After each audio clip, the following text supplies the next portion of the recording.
I mean, that might be it. I'm just saying. Well, when you asked me at 9:59:30, you got to give me a little time. Hey, don't tell on yourself. There you go. Don't let him lead the witness. You're ready for Easter too, though. I'm ready for Easter. I got Stevie here. I love Brian, so we're flying. The floor is yours. You need a little caffeine, or you're good? I'm fine. I'm ready to go. Don't worry about it. All right, let's go.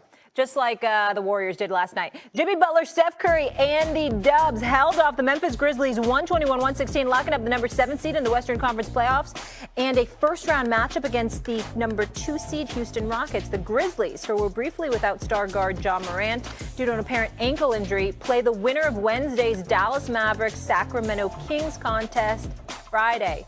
Draymond, talk to me. Yeah, he's different. He's different. You can just see a whole different intensity level and focus. And, I'm a basketball fan, so I've watched it on TV for years. To see it up close and personal, it's a real thing. Sometimes you get in the NBA and, these guys come get these nicknames and you're like, man, stop it. There's some other nicknames out there. They're not real. That one's real. And I'm happy he on our side. Playoff Jimmy, it's a real thing, Stephen A.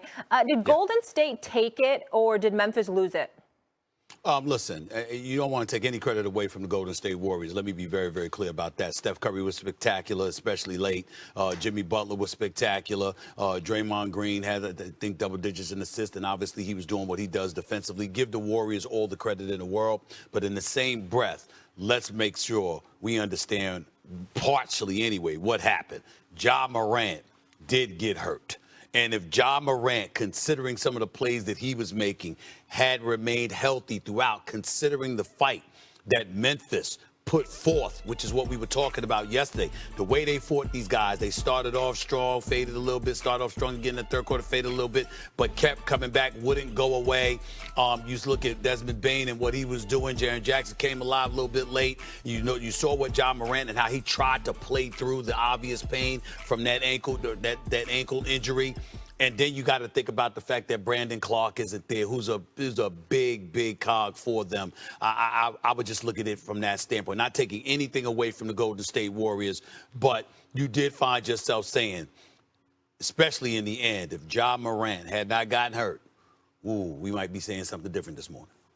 Well, listen, you don't obviously take any playoff win, and this is sort of a playoff game. You don't take it away. Home court wins these playing games. I'd have to go look at the record. Wendy probably has it. You need to be at home in these playing games. Obviously, Orlando last year, Miami at home a couple years ago, got all the way to the finals, but they got out of the play-in with home games. Hard to win the road games in these play-in, and Memphis did a good job. They were competitive. As you said, Steve, they were in trouble early, down 12 at the half.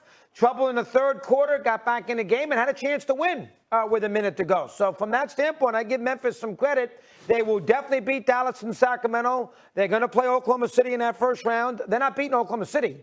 And that's a break for OKC. But I think the bigger picture to me is Golden State needed this win because they can beat Houston. And I wasn't with you guys these last 2 days, and I'm sure you brought it up. Matter of fact, I saw it because they had the headlines on it on Monday when I was working. And I do think the fact that Golden State's loss to the Clippers actually helped them on Sunday. I know they wanted to win the game, but I think it helped them because if they won last night, they're the 7 seed. If they had beaten, obviously, the Clippers, they would have been the 5 seed. That means Denver or Houston. I'd much rather play Houston. So I think, in essence, they get 4 days off now. That series doesn't start until about 3 a.m. on Sunday night. That's another story altogether. But from that standpoint, I think Golden State is in a decent shape. Are they going to win the NBA championship? We'll discuss this. But I think Golden State winning, I think from the standpoint of where they sit now with Houston next, that was a good break last night with a good win. Let me hear. If you're a Grizzlies fan, you're saying, woe is me today because you're saying not again. We have another situation where Ja gets hurt. And absolutely, Stephen A., look, he had 18 points. When he made the basket in the third quarter, that was his 18th point. It's a 1-point game. He comes back, he scores 4 points the rest of the way. Very clearly, it affected him. But the reason that the Grizzlies are in this situation, which is now in a fighting to play Oklahoma City in the first round, is how they've melted down the stretch of this season. They have not beaten any of these Western Conference playoff teams since January 30th, I think was the last time they won a game. 2 months ago, February 16th or even February 20th or whatever, they were the 2 seed. When they fired Taylor Jenkins in mid-March, they were tied for the 4th seed. Yeah. They enter this as the 8th seed. And so now when you watch Desmond Bane, who played brilliantly in this game, have those three-pointers rattle out, he had 2 of them late in the second half, rattle out, and you see Ja out there playing on the bum ankle, you do say, woe is us. But the Grizzlies reaped what they sowed here with the way they finished this season. This, to me, was a story about the Warriors' dream. The Warriors' dream is the pairing of playoff Jimmy and Steph Curry.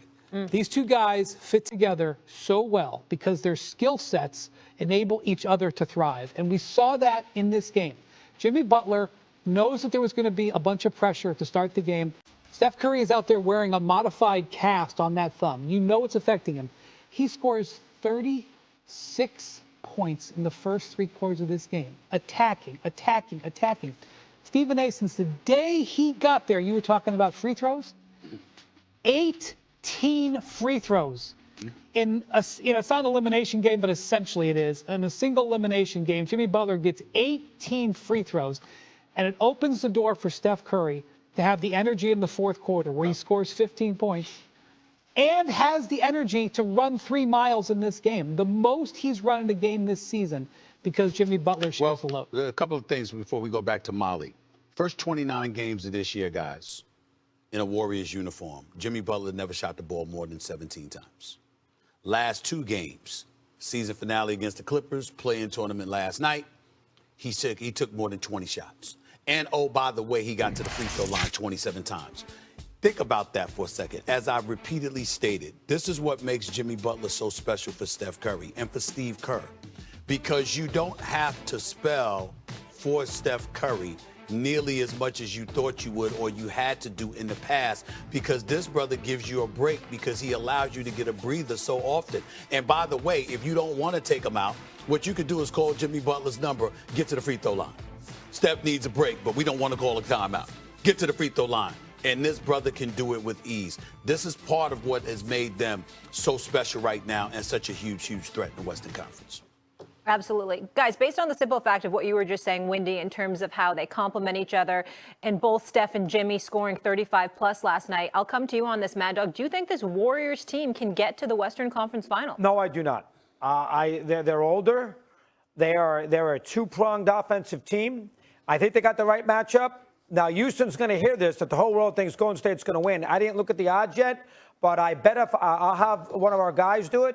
Warriors are a minus 200 favorite. Golden State is minus 200? Yeah. Wow, they're a huge favorite. Oh, my goodness. They were 200? Yeah. That's 2-1. Yeah. So if you put $100 on Golden State to beat Houston and you don't get it, you're going to lose $200. That is a huge favorite for a team that is a 7 seed.